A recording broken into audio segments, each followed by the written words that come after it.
was today years old when I learned that there are people who don't believe Helen Keller was a real person and that the whole story was made up. And now the more I think about it, the more questions I have.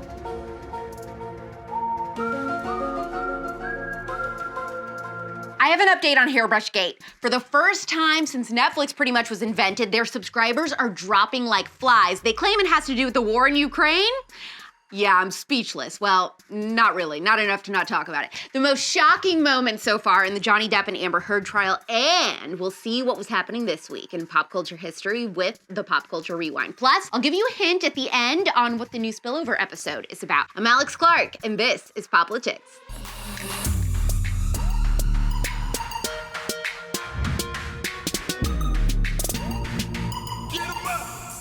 If you still haven't watched Tuesday's episode of POPlitics, this is one of those times where I'll tell you that you missed some really important stuff that you need to know to be in the loop here on POPlitics. Because, very long story short, I found a hairbrush that wasn't mine in my boyfriend's car. We posted a picture of said brush Tuesday nights. You can see that on the POPlitics Instagram. But, I mean, first of all, I totally believe him, especially because there is no way, if he was actually doing anything shady, that he would be willing to go take a picture of the brush and then comment back to you guys and stuff. I mean, he would freak out and be all defensive or whatever, you know, if I was talking about it. But he's been such a good sport, and to know him is to know that he probably didn't ever open some of those drawers in his bathroom and never even noticed it before. I mean, he's a man. He owns like 3 items in his bathroom. One of them is the 2-in-1 shampoo conditioner thing. It's not like a girl where you're using every bit of space in there. I mean, you just gotta know Nick, okay? Are you trying to steal my stuff? The other thing is, have you met me? I think I've talked about how loyalty is the #1 thing to me like 30 times on this show in the spillover. If I ever felt wronged by someone in the slightest and I truly believed it was an issue, his ass would be to the curb and I would have been flying home ASAP. Also, my best friend Lauren found out about this scenario from the show. I tell her everything, and she was like, Alex, if this was really an issue, you're the most paranoid person on earth. You would have been texting me freaking out, and I didn't. So I will leave you with that. Why are you the way that you are? He's also never given me any reason not to trust him, and also we share a location with each other. Trust me, he's not seen anyone else. And he was so worried CUTEservatives were gonna be mad at him by me sharing this story, but you guys were super fair and fun about it. Aw, that's sweet. This is crazy. According to Reuters, Netflix lost 200,000 subscribers in its first quarter, falling well short of its forecast of adding 2.5 million subscribers. They suspended their service in Russia after the Ukraine invasion took a toll, resulting in the loss of 700,000 members, and their stocks tumbled Tuesday. Just a thought, maybe your racist, woke virtue signaling of canceling service in Russia for absolutely no reason was a stupid idea? I'm not going to say this in front of your staff. Go ahead. You're a joke. Netflix says they're blaming inflation and the war on their mass exodus of subscribers. So, zero responsibility then for your super weird pandering left-wing content. I'm willing to consider it. Besides Netflix's own choice of suspending service in Russia for absolutely no reason, I don't think the war has anything to do with it. I do think inflation does partly, yes. A lot of families right now have had to cut down on those luxury things like streaming services just to scrape by because inflation is screwing us so badly. When Samuel L. Jackson asks what's in my wallet, the answer is ketchup packets. Netflix seems to still be unwilling to consider the possibility that maybe it's their pandering to the left with their content that people don't like. Netflix, I think you just might be the drama. If any of you have canceled your Netflix subscription in the last year, what was the reason? The Amber Heard Johnny Depp trial is going on this week with the jury and everything. You can watch it on something like Court TV if you've got big boomer energy, or find clips on TikTok like the rest of us. But here are some of the most shocking revelations in the trial so far. No one, 5 decades, no one had ever accused Johnny Depp of being abusive of any kind with a woman. For her own personal benefit, Amber Heard forever changed Mr. Depp's life and reputation. You have a message for your fans right now, Mr. Depp? I'm scared to death. Next time, keep her, keep her on.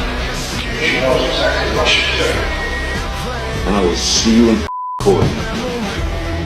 To set the scene, the whole reason for this defamation trial is because Johnny is suing Amber for $50 million for a Washington Post op-ed that she wrote in 2018. She described herself as a public figure representing domestic abuse, and everyone knew that she was really alleging Johnny as the one who did it, even though the article never mentioned him by name.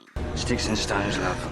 This week, Johnny testified in court for like 4 hours and detailed just how much violence his childhood had in it at the hands of his mother. Apparently, she was physically, verbally, and psychologically abusive, and all of that gave him a reason to want to be a totally different person from what he knew as a kid. Growing up, his mother ruled everything, and his father apparently never got violent with her or fed into the abuse. Of course, this is all what he's alleging, but it does sound like there are similarities between the mother he knew and the wife Amber became. At one point, he said about Amber, it was sort of a rapid-fire, sort of endless parade of insults. He said that he wasn't allowed to use his voice at all, and that, quote, there were times when I would just go and lock myself in the bathroom or anywhere that she couldn't get into. As your attorney, I advise you to rent a very fast car with no top. Another detail we learned in this insane trial, Johnny famously had Winona Forever tattooed on him. For those of you that don't know, he had a huge romance with Winona Ryder, the mom in Stranger Things. Anyway, he eventually changed the tattoo to say Wino Forever, and that tattoo is something he claims Amber mocked him for. Amber originally said that Johnny slapped her for the first time over the tattoo, but Johnny insists that assaulting her over making fun of a tattoo legit makes no sense, and to be honest, I agree with him. Oh, this? That's my credo. No regrets. Johnny hasn't been the only person to testify. Amber's assistant testified and basically painted Amber to be the worst star that you could ever work for. Not a good look for Amber. On the assistant's birthday, Amber was texting her things she needed, and she said, could I please just have my birthday? And Amber was like, well, how was I supposed to know it's your birthday? And apparently she even spit in her face. Like, that in and of itself is abuse. So to think this woman is squeaky clean and incapable of berating or even assaulting another person is, in my opinion, absurd. And I specifically remember standing in her office where she leapt up out of her chair, put her face approximately 4 inches from my face. She was spitting in my face and telling me how dare I ask for the salary I was asking for, which was in fact approximately half of my regular annual salary. I was offering her that as a favor, and she felt that gave her the right to spit in my face. Maybe I'm wrong, but I feel like this trial isn't getting nearly as much coverage as it could, especially given Johnny is a huge actor, A-list star. Maybe that's because the whole believe all women mentality that Amber was probably banking on is sort of being challenged. Regardless, this whole thing is straight Hollywood drama with a bunch of juicy details from their marriage, and I think I'm here for it. Actually, I know I am. Like this moment from the trial that went viral. She told me she didn't like hanging out in his house with his friends because it was boring and they were all old men playing guitars and it wasn't interesting to her. It's very possible Johnny was a guy who just wanted to chill and enjoy the success of a long, amazing career, and Amber was this entitled B-list actress who thought that she was marrying power, but really just married a chill celebrity dad? Some are saying that he is putting on the act of his life, but I'm not so sure. Conservative court, what do you think? Did Johnny find the abuse of his mother in Amber, or is this a couple that was never right for each other? It was a photograph of the bed, our bed, and on my side of the bed was human fecal matter. So I understood why it wasn't a good time to go down there. What was happening this week in history? I've got the details for you in Pop Culture Rewind.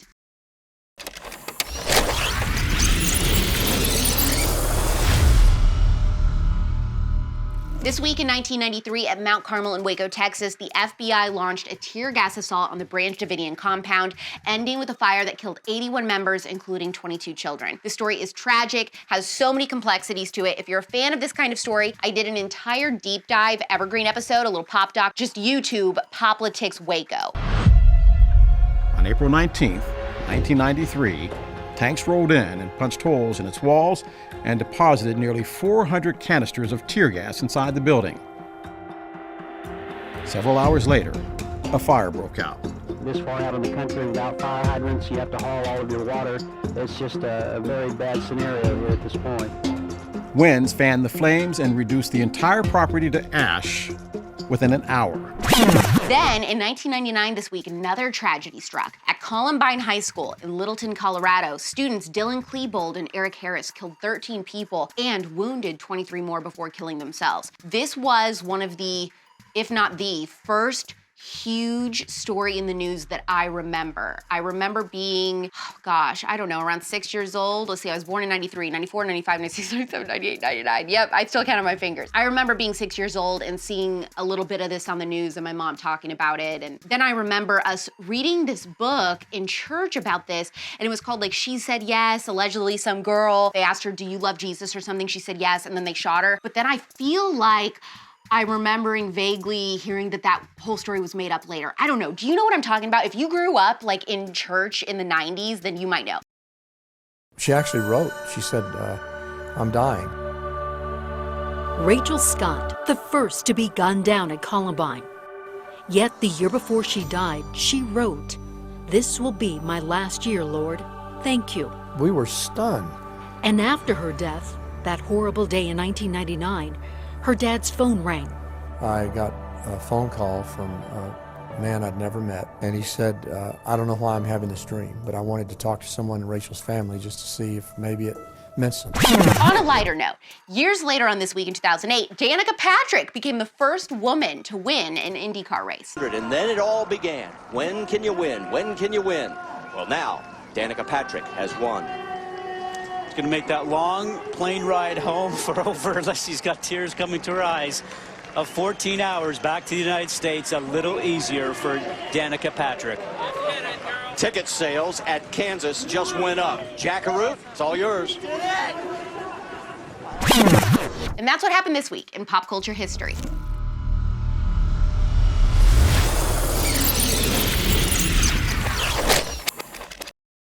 Do not forget, tonight at midnight Eastern and 9 p.m. Pacific, a new episode of The Spillover will come out. This time, someone you know very well is on the hot seat being exposed for, well, pretty much everything. The good, the bad, and the ugly of their life. Things they've never shared with the public. Everything from experiencing suicidal thoughts to insecurities to nasty breakups, and even how they are responsible for discovering one of the biggest true crime podcasters in the world, but have never gotten credit. This person is in the conservative movement and under 30. Any guesses? If you live anywhere close to Liberty University, I hope I'll see you at the Culture of Life pro-life fashion show and event Friday. I am so sorry, but because I have to travel today and tomorrow, the next episode of POPlitics will be next Tuesday. Watch the White Hot Abercrombie documentary I told you about and listen to this new episode of The Spillover because it was very nerve-wracking for this person to share those secrets. Tap the heart or the thumbs up depending on where you're watching.